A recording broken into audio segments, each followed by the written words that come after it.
Live India's Voice to the World. I'm Lipakshi Khurana, coming up in the next 30 minutes. Russia takes full control of the Ukrainian town of Avdiivka after Ukrainian troops withdrew. India is set to host a 9-day mega naval exercise Milan 2024 in Visakhapatnam in Andhra Pradesh.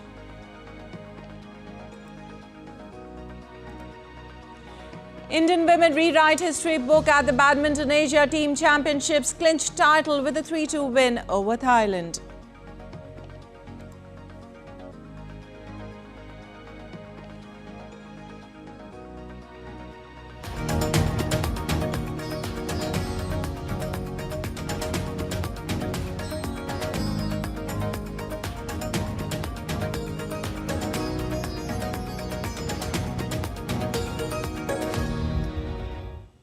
And first, we give you the updates on the Russia-Ukraine conflict. Russian Defense Ministry released a video claiming it had taken full control of the Ukrainian town of Avdiivka after Ukrainian troops withdrew on Sunday. Though Moscow said that some were still holed up in a Soviet-era coke plant, this fall of Avdiivka is the biggest achievement in the past 9 months since it captured the city of Bakhmut in May 2023.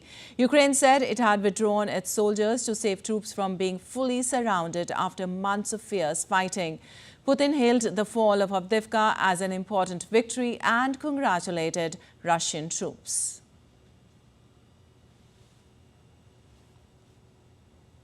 Well, the fall of the town of Avdiivka in Ukraine's Donbas region is seen as Russia's biggest victory since last year's capture of Bakhmut. The White House says it happened because the Ukrainians are running out of ammunition and blamed Congress for failing to agree on a new round of funding. Our Washington correspondent Jagruti Dave has more. The US House of Representatives is struggling to approve $60 billion worth of aid to Ukraine because of divisions in the Republican Party.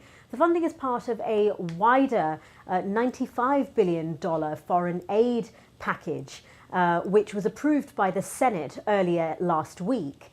Now, in a statement, the White House has said that Ukraine's military was forced to withdraw from Avdiivka after Ukrainian soldiers had to ration ammunition due to dwindling supplies as a result of congressional inaction. This statement was part of a readout of a phone call between US President Joe Biden and Ukrainian President Volodymyr Zelensky, in which Joe Biden reaffirmed the United States' commitment to Ukraine ahead of the 2-year anniversary of the Russian invasion. Розмова з президентом Байденом, дуже важливі акценти. The conversation with President Biden, very important points in particular about Avdiivka and the necessity for the continuation of principled and sufficient support for Ukraine. The talks with the Vice President of the United States were very substantial. Meetings with congressmen, representatives of both parties, both chambers of the American Congress. And each such conversation confirmed the key idea as clearly as possible. Ukraine can stop Putin and create conditions for him to be punished for all the evils he has done. Speaking to reporters after this call, Joe Biden also said that he reassured his Ukrainian counterpart that the $60 billion would get through Congress and into Ukrainian hands. Writing on the social media app Telegram, President Volodymyr Zelensky said that he's glad that he can count on the full support of the American president. Jagruti Dave in Washington for DD India. Well, Chinese and Ukrainian foreign ministers met on the sidelines of Munich Security Conference in Germany. Chinese Foreign Minister Wang Yi said China will continue to play a constructive role in stopping war and rebuilding peace in the Ukraine. Wang added China hopes its relations with Ukraine to continuously benefit people of both the countries and will continue to play a constructive role in stopping wars and rebuilding peace. Kuleba said Ukraine is willing to maintain friendly exchanges with China and further promote development of relations with China.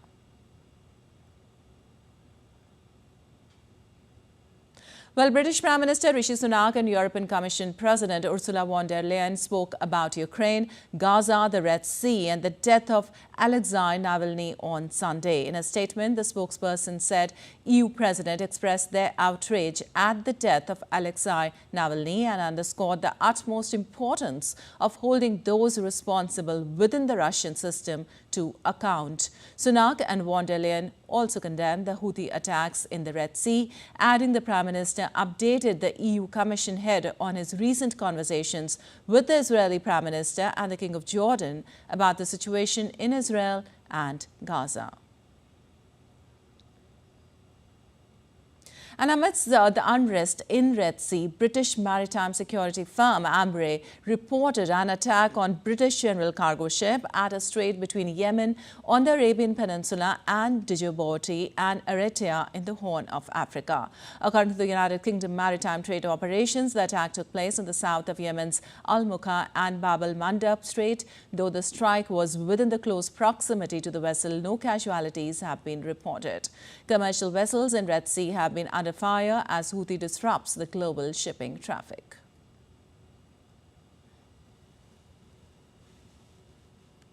Well, India's Prime Minister Narendra Modi has said that ties with West Asia are passing through one of its best periods. The steady growth of ties have enabled West Asian nations to explore newer domains of cooperation with India. And with the inauguration of the Babs Temple in Abu Dhabi, India and the region have made great strides towards peace and progress in today's turbulent world. The inauguration of a grand Hindu temple in Abu Dhabi on February 14th tells the story of rising ties and close bonds between India and the United Arab Emirates. The steady growth of ties have enabled both nations to explore new domains of cooperation. On Sunday, India's Prime Minister Narendra Modi said that ties with West Asia are passing through one of the best periods. आज भारतीय क्षेत्र से संबंधों का नया अध्याय लिख रहा है। पहले लोग सोचते थे कि बस तेल का इंपोर्ट कर लेते हैं और यहां से कुछ लेबर भेज देते हैं ताकि उनको रोजी रोटी मिल जाए, लेकिन अब ऐसा नहीं है। आज ट्रेड, टेक्नोलॉजी, टूरिज्म ऐसे अनेक क्षेत्रों में हमारे संबंध बहुत बेहतर हैं और हम निरंतर विकास कर रहे हैं। India's ties with West Asia has grown in recent years.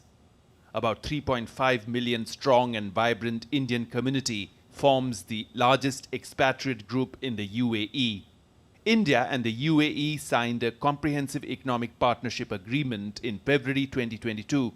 UAE is among the top 4 investors in India in terms of foreign direct investments in 2022-23. Qatar is India's largest supplier of LPG, accounting for 29% of India's total LPG imports.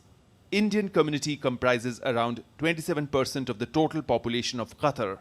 Indian tourists to Bahrain increased 87% to 504,173 during the first half of 2023. During his recent visit to Abu Dhabi, Indian Prime Minister highlighted the expanding areas of cooperation with UAE. आज UAE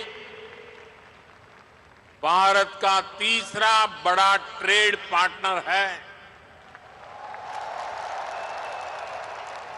आज UAE 7वां बड़ा investor है। हम दोनों देश ease of living और ease of doing business दोनों में बहुत अधिक सहयोग कर रहे हैं। Bilateral activities in non-traditional security spheres such as healthcare, space cooperation among others are gradually becoming salient characteristics of India-West Asia ties. Fuzail Ahmed reporting for DD India. Well, in Pakistan, protesters demonstrated in Quetta on Sunday against alleged poll rigging in recently concluded general election. The sit-in demonstrations outside the Deputy Commissioner's office began after elections were held earlier this month. Questions have been raised about the fairness of the election, and there have been demonstrations across the country with protesters alleging election rigging. The Election Commission has denied such accusations and said legal forums would address any specific concerns.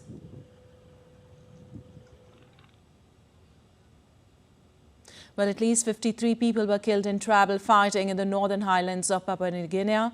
A report by local newspapers said the violence took place on Sunday and was connected to a battle between two tribes. Security is a major issue in Papua New Guinea, with at least 6 killed in riots in country last month. And La Paz, Bolivia is an orange alert due to a dam almost reaching its maximum level, threatening to cause overflows in the rivers. The mayor, Ivan Arias, and government technicians visited the Incaja Dam to verify its water level control. The city is also on orange alert due to heavy rainfall causing landslides that have buried houses and left victims. A landslide forced locals to escape their homes, resulting in a woman and 2 minors killed and around 60 families left homeless. The National Meteorology and Hydrology Service predicts continuous rain and moderate thunderstorms from Saturday night until Wednesday. In October, we inspected this dam and it was 2 to almost 3 meters below. And now look at this sea of water. There are even tributaries that were not visible before. And now look how they are. So now the dam has reached its point, not yet at its maximum, but it has reached a high point that is allowing the water to flow out through one of its spillway gates.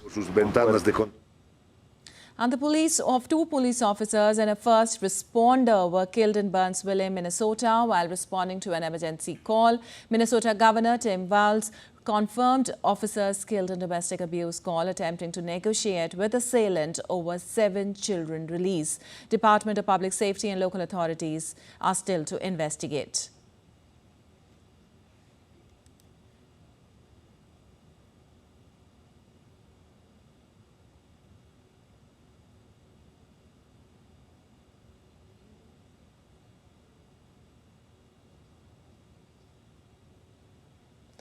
A battery recycling plant in southern France has caught fire with 900 tons of lithium batteries, causing a cloud of black smoke.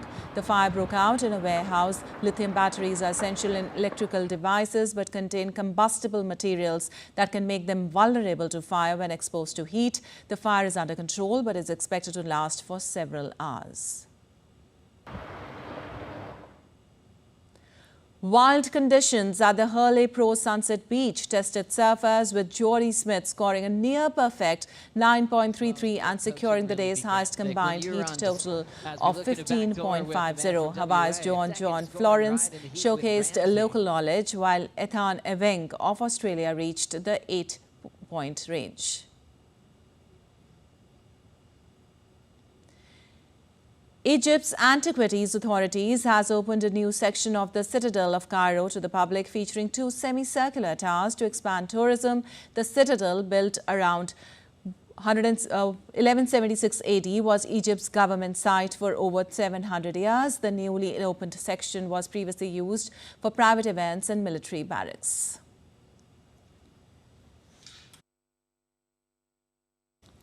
Marty Diop's documentary Dahomey premiered at the Berlin Film Festival, focusing on the repatriation of 26 royal treasures from the Kingdom of Dahomey, present-day Benin, from Paris in November 2021. The works, including royal thrones and warrior dance staffs, were formally welcomed back to Benin at a ceremony presided over by President Patrice Talon. The film is one of 20 vying for the top Golden Bear Best Film Award at this year's Berlinale. And still to come on this edition of DT India Live. The 4th round of talks between farmers and government ministers concluded. Farmers guaranteed a minimum support price. We'll show you a cute dog show in northeastern India which promoted adoption of local breeds. And Oppenheimer's actors Cillian Murphy and Robert Downey Jr. steals the show at BAFTA Film Awards 2024.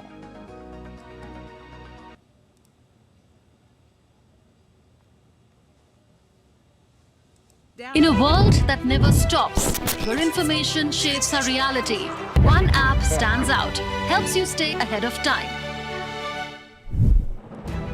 Introducing the DD India app, your gateway to a world of news right at your fingertips.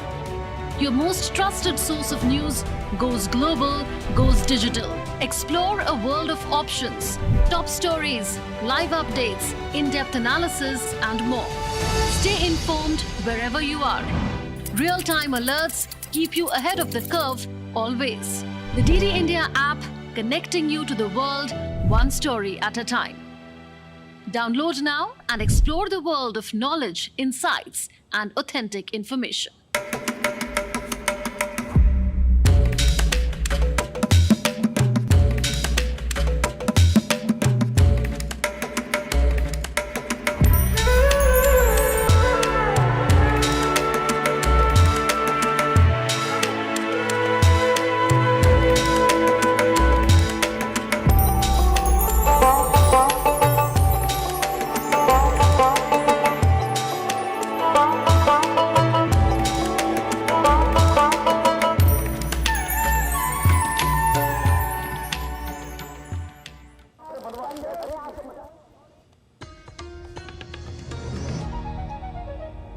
Welcome back. You're watching DD India Live. I'm Lipakshi Khurana. And moving on, India is set to hosting a 9-day mega naval exercise in Visakhapatnam from 19th of February. More than 50 countries are going to participate in the 12th edition of Milan exercise, which will be held at India's Visakhapatnam from Monday. The 9-day exercise would be an excellent platform for the participating navies to share ideas to enhance security on the high seas and ensure safety of maritime commerce for growth and prosperity of all. In addition to building bridges of friendship and strengthening of relationship, sea exercise would enhance interoperability, enable exchange of best practices and will boost confidence to undertake missions together in the future to tackle common challenges. While participants are arriving for the Milan exercise in Visakhapatnam, the Sunrise Command of the Indian Navy extends a warm welcome to USS Haley, an Agri-Burke-class guided missile destroyer of the United States Navy, to the city of Destiny, Visakhapatnam for Milan 2024. The objective of exercise is to ensure the safety of maritime trade for the benefit of all stakeholders.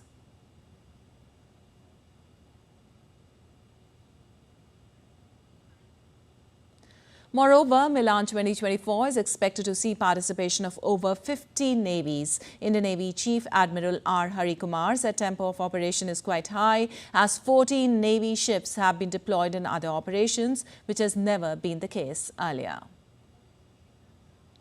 Both the carriers are going to be there for Milan per se.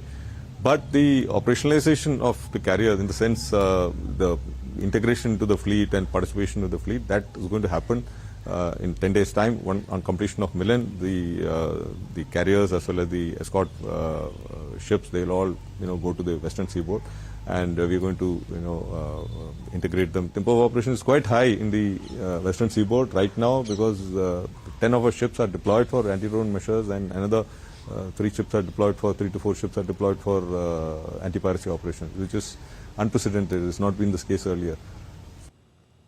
In another exercise, aircraft of the Indian and French navies joined forces over the Bay of Bengal and created a symphony of teamwork and strategy. The Indian Navy shared a post on social media platform X emphasizing the collaboration between the two forces. The invaluable lessons and experiences shared between the crews will strengthen the bridges of India and France's friendship.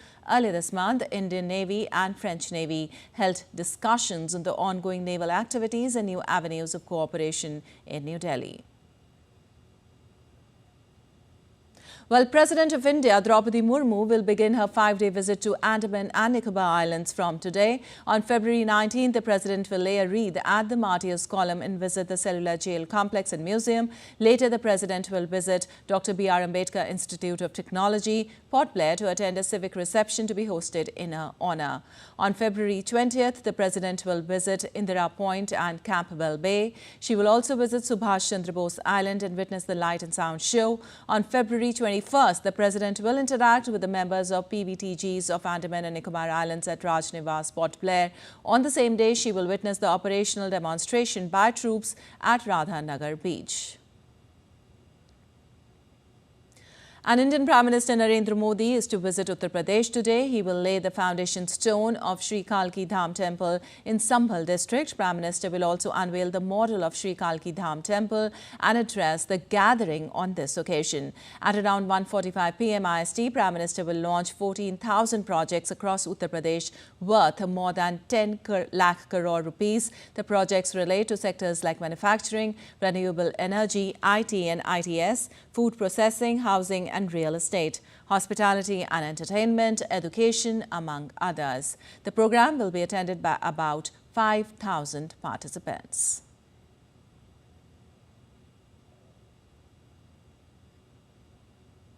While India began exporting bananas to Russia, a consignment of 20 metric tons of bananas was flagged off on 17th of February 2024 from Maharashtra. Recently, Russia has shown keen interest in the procurement of tropical fruits from India, with bananas being one of them, which significantly is a major agri-import of Russia. The major export destinations for Indian bananas include Iran, Iraq, UAE, Oman, Uzbekistan, Saudi Arabia, Nepal, Qatar, Kuwait, Bahrain, Afghanistan and the Maldives. Additionally, the USA, Russia, Japan, Germany, China, the Netherlands, UK, France present India with abundant export opportunities. Banana is a major horticultural produce, with Andhra Pradesh being the largest banana producing state in India, followed by Maharashtra, Karnataka, Tamil Nadu and Uttar Pradesh. These 5 states collectively contribute around 67% to India's bananas production in the fiscal year 2022-23. In the fiscal year 2022-23, India exported bananas worth $176 million. Within the next 5 years, banana exports from India are expected to achieve the target of $1 billion. This achievement will ensure an increase in farmers' income and improve the livelihood of more than 25,000 farmers, and is estimated to generate employment for more than 50,000 aggregators, directly or indirectly linked to the supply chain. And Indian Prime Minister Narendra Modi has congratulated Indonesia's likely new president, Prabowo Subianto, and said that he is looking forward to the strengthening comprehensive strategic partnership between India and Indonesia. In a tweet, PM Modi said, and I quote, "Congratulations to the people of Indonesia on the successful presidential elections and at Prabowo on the lead. Look forward to working with the new presidency to further strengthen comprehensive strategic partnership between India and Indonesia," unquote.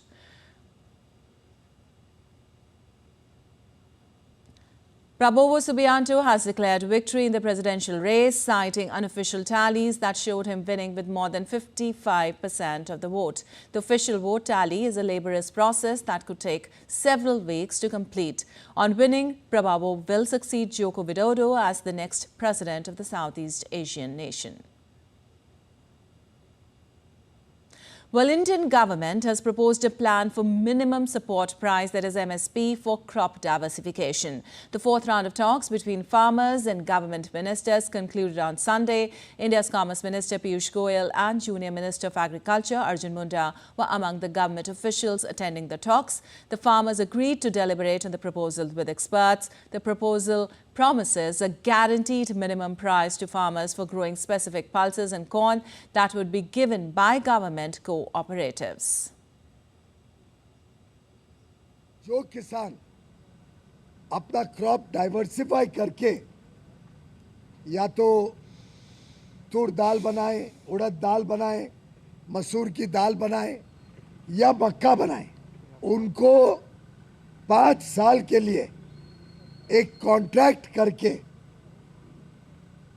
NCCF और NAFED guarantee करेगा कि अगले 5 साल तक MSP पर खरीदेगी. And now let's take a look at other stories making news today. For 50 years now, the World Book Fair of India's national capital has brought together thousands of book lovers and literary enthusiasts from all over the world. This year too, a mammoth crowd has been gathering at the newly constructed International Convention Centre at Pragati Maidan, home to the 9-day-long World Book Fair. Moderate to heavy snowfall continue to cover India's Himachal Pradesh Atal Tunnel in Rohtang, bringing cheers to residents, tourists and farmers. Dog lovers in northeastern India's Guwahati city flaunted skills of their pets at a pet show. More than 70 dogs belonging to various breeds participated in the event. The organizers said the show was focused on promoting adoption of local breeds among the masses and patronized the relationship between man and animals.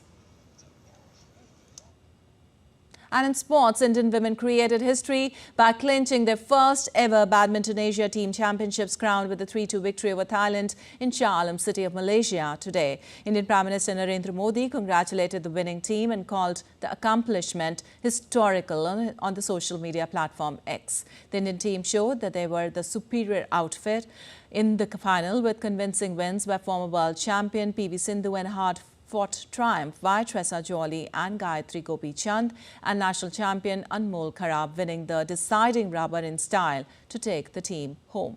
It again came down to Anmol to win the deciding point for the team. She wrapped up the match 21-14, 21-9 to send the entire team in a frenzied celebrations.